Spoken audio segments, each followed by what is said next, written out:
17 News photojournalist Lee Ortlieb is on scene right now.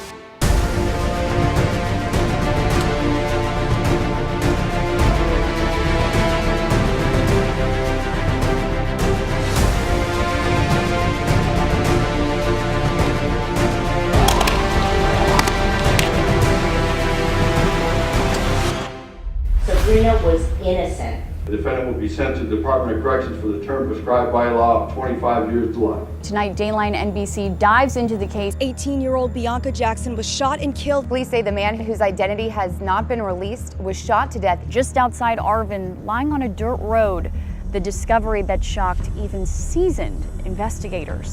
One theory: the killer intentionally made her unidentifiable. Officials from the coroner's office have been here on scene for several hours. The call came in around 7:30 this morning for suspicious circumstances involving human remains. There's no arrests, there's no suspects. Shots fired in South Bakersfield after a man leads Bakersfield police officers on a foot pursuit. The Bakersfield Police Department is confirming an officer-involved shooting resulting in the injury of one suspect. One man shut down all lanes of traffic on the 99 for more than 3 hours today while hanging precariously from a highway overpass in South Bakersfield. This was the scene when 17 News photographer Lee Ortlieb arrived on scene.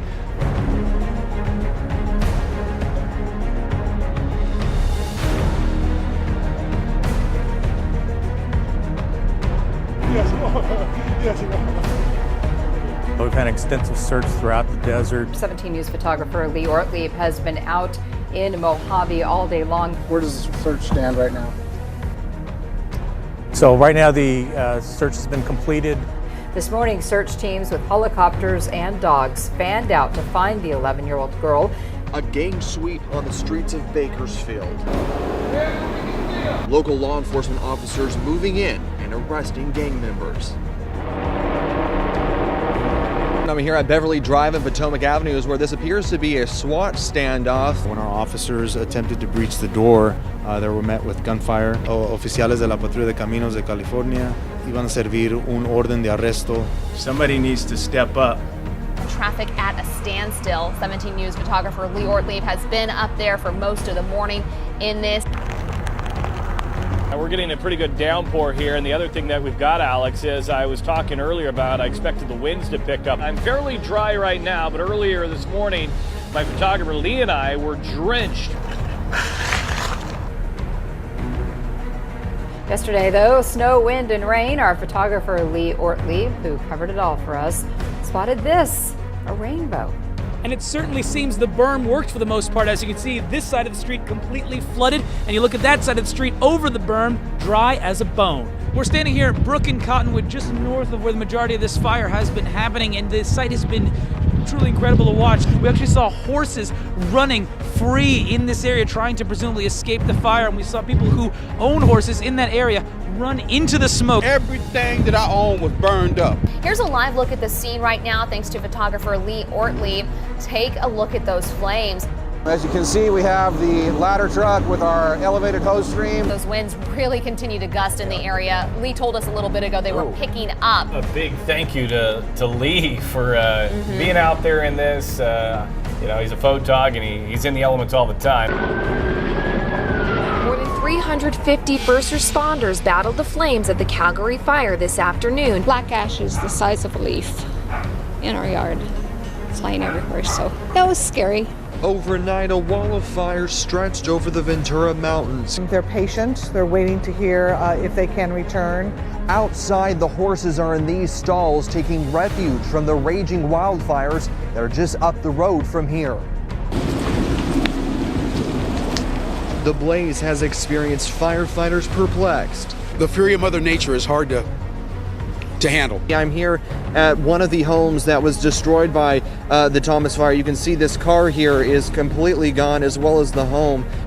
A sign of Christmas shadowed by the wrath of Mother Nature. It is not backing down.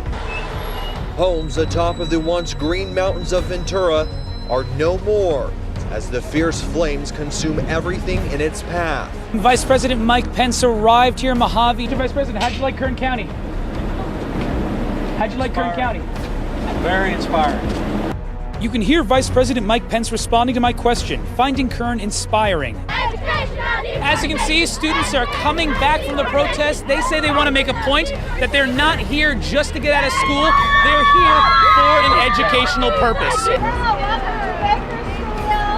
Well, I'm a pro-business Democrat. I'm a small business owner. We will always put veterans first. Thank you. You know, when I ran for office, I always said, how we treat our veterans says a lot about our character. The president called me yesterday morning. We were talking about that. The fact that so many of you are here right now, I believe in the great and generous America that Barack Obama lives to talk about.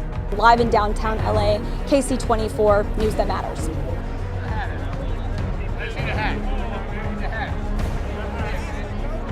Just a perfect end to a great career, and just really emotional right now.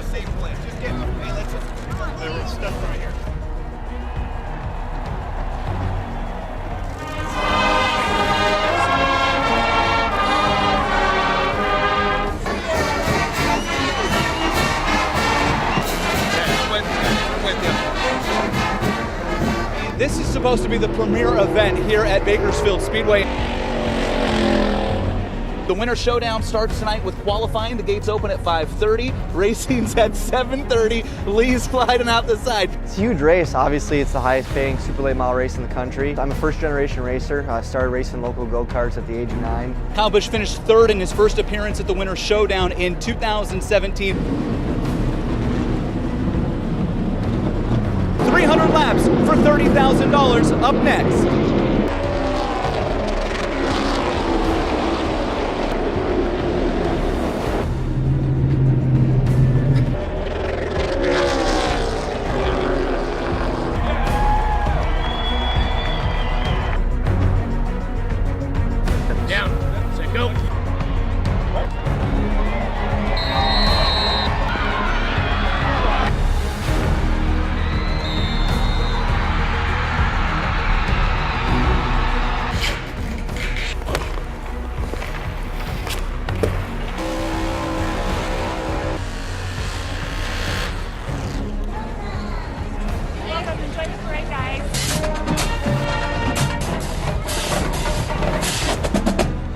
This is complete chaos here. The lines are insane. Lee, say hi. For those of you who don't know Lee, that's Lee, our photographer. Hey, Lee.